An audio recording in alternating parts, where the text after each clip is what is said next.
किसान भाइयों, आप लोग एक बात बताओ, अगर मैं कहूं कि एक ऐसी फसल है जो सर्दियों में भी आपका खेत में लगाओगे, मात्र 40 से 50 दिन में आपका खेत को मोटी कमाई देकर जाएगा।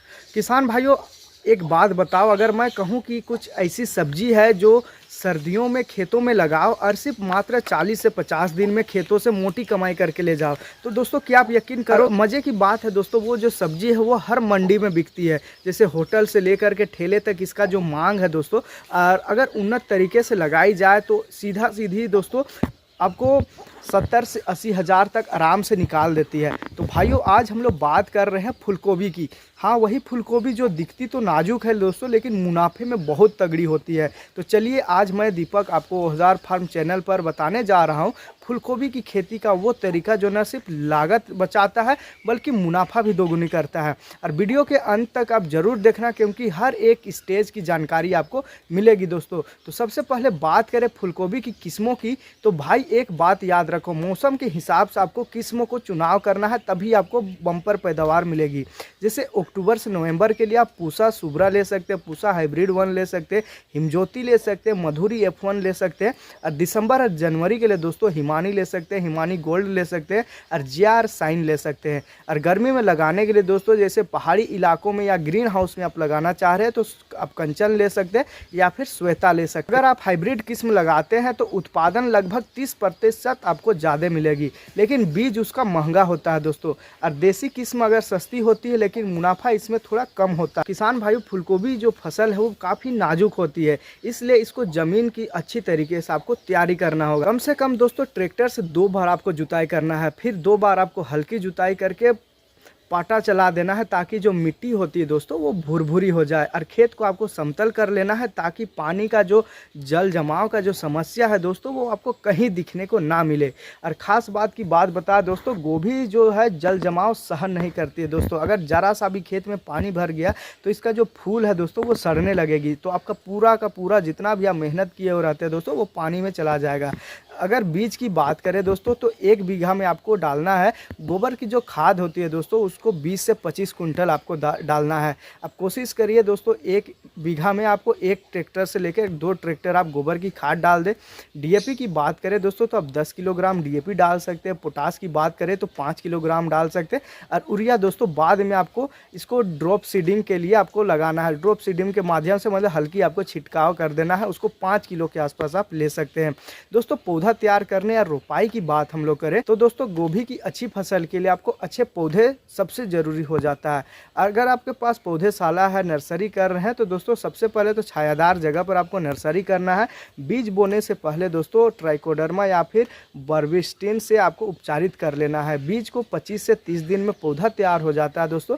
उसके बाद पौधे में 4 से 5 पत्तियां जब आ जाती है तब आप इसको रोपाई आप कर सकते हैं दोस्तों। रोपाई की दूरी की बात करें तो कतार से कतार का जो दूरी हो जाता है वो 45 से 60 सेंटीमीटर आप ले सकते हैं। और पौधे से पौधे की जो दूरी होती है दोस्तों वो 30 सेंटीमीटर तक आप ले सकते हैं।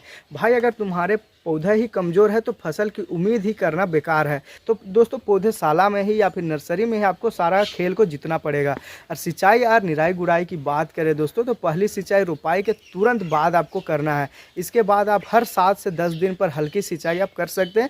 अब बारिश देखिए, अगर आपके क्षेत्र में बारिश होती है तो आपको थोड़ा रुक करके सिंचाई करना है दोस्तों। और आपको पहले ही बता दिया दोस्तों कि आपको जल जमाव का समस्या को बिल्कुल नहीं रखना है, यानी कि हल्का सा भी जल जमता है, आपका क्षेत्र में पानी का ठहराव होता है तो डायरेक्ट आपका फसल का फूल को आपका नुकसान पहुंचाएगा। दोस्तों आपको एक और बात से आपको ध्यान रखना है कि दोस्तों ज़्यादा पानी आपका जो फूल है दोस्तों उसको सड़ा देगा, और कम पानी दोस्तों आपका जो फूल है उसको बनने ही नहीं देगा। तो इन दोनों चीज़ों को आपको मिला करके चलना है, नमी बरकरार रखना है, ज़्यादा पानी आपको नहीं देना है दोस्तों। निराई की बात करें दोस्तों, निराई गुड़ाई भी जरूरी हो जाता है, तो 2 बार आपको निराई गुड़ाई आपको करना है। एक आपको 20 दिन में करना है, दूसरा जब फूल लगने वाला होता है दोस्तों उस टाइम में आपको इसका दूसरा निराई गुड़ाई करना है।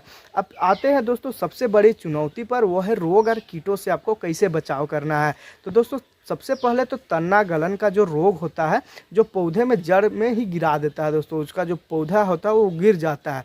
तो इसके लिए आपको ट्राइकोडर्मा में बीजोपचार और खेतों में नीम का जो खली है उसको आपको प्रयोग करना दोस्तों। इसके अलावा हीरा कीट और पत्ता लपेटक आता है, ये फूल को नुकसान पहुंचाते हैं दोस्तों। एक तो तना गलन आता है जो आपका जड़ को गला देता है, और दूसरा जो आता है हीरा कीट और पत्ता लपेटक दोस्तों, ये आपको फूल को नुकसान पहुंचाता है।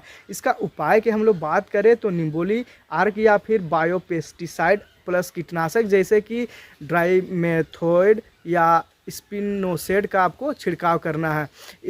उसके अलावा दोस्तों इसमें एक और रोग लगती है जो है सफ़ेद मक्खी, जो रोग को फैलाता है दोस्तों। इसका जो फूल लग जाता है उस टाइम में इसमें जो सफ़ेद मक्खी लगता है वो आपका जो रोग है उसको फैला देता है। तो इसका उपचार की बात करें हम लोग तो नीली स्टिक आपको टैप लगाना है। जैसे दोस्तों इस टाइप से आप देख सकते हैं, इस टाइप से आपको ट्रैप लगाना है और मिडाक्लोप्रिड का आपको छिड़काव करते जाना है। किसान भाइयों याद रखने वाली बात हो जाती है कि एक कीट आपका पूरा खेत को चौपट कर सकता है, इसलिए इसका रोकथाम करना आपको काफ़ी ज़्यादा ज़रूरी हो जाता है दोस्तों। क्योंकि जब कीड़ा लगना स्टार्ट हो जाता है तो धीरे धीरे करके आपका जितना भी फसल रहता है दोस्तों उसको वो खाना स्टार्ट कर देगा या फिर वो बीमारी को फैलाना स्टार्ट कर देगा। तो इसके लिए बीच बीच में आपको छिड़काव या फिर आपको कंट्रोल करते रहना दोस्तों। इसका हार्वेस्टिंग और इसको रखने के लिए यानी कि भंडारण की हम लोग बात करें तो फूल पूरी तरीके से विकसित हो जाएगा, उसी टाइम पे इसको आपको कटाव करना है और तभी इसको छोड़ना है दोस्तों। सख्त और कसावट में है तभी इसको तोड़ना है, देरी से तोड़ने पर यह फूल पीला हो जाता है दोस्तों और रेट इसको गिर जाता है, यानी कि अच्छा रेट नहीं मिलता है। तो जब तोड़ने की जो बारी आती है दोस्तों तो आप चेक कर ले, पहले पकड़ करके दबा करके, जब सख्त बुझाएगा या फिर कसावट बुझाएगा यानी टाइट बुझाएगा, टाइट जैसे लगे तब आप इसको तोड़ सकते हैं। अगर ऐसे ही टाइम में आप तोड़ देते हैं दोस्तों तो फूल पीला हो जाएगा और रेट आपको काफ़ी कम मिलेगा। जो मार्केट में आपका जो रेट है दोस्तों वो मार्केट का जो रेट है उससे काफ़ी कम हो जाता है।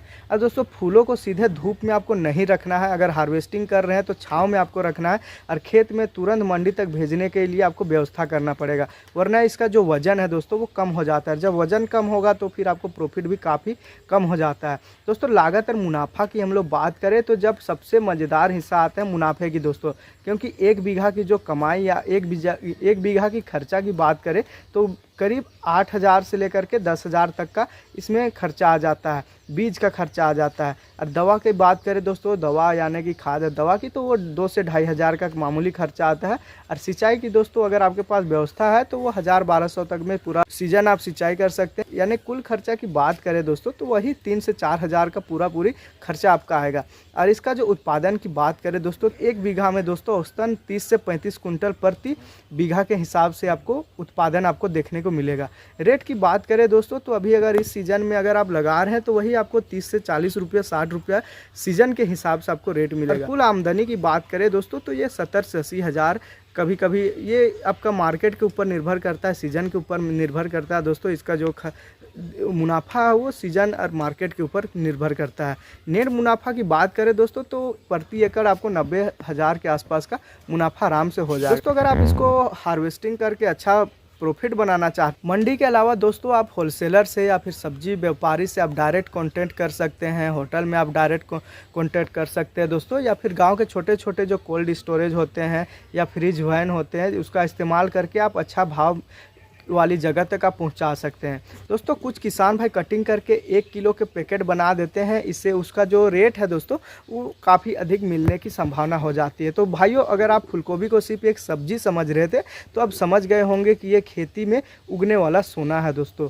बस थोड़ा समझदारी और उन्नत तरीका और मेहनत चाहिए और फिर देखना दोस्तों आपकी जो कमाई है वो आसमान छूने लगेगी। अगर आपको ये जानकारी पसंद आई दोस्तों तो वीडियो को लाइक ज़रूर कीजिए और ओहदार फार्म चैनल को सब्सक्राइब करना बिल्कुल ना भूलें, क्योंकि ऐसा कंटेंट और ऐसा दोस्ताना आज दोस्तों हर बार यहाँ मिलेगा। मिलते हैं दोस्तों अगले वीडियो में एक नई खेती के धमाके के साथ, तब तक के लिए धन्यवाद।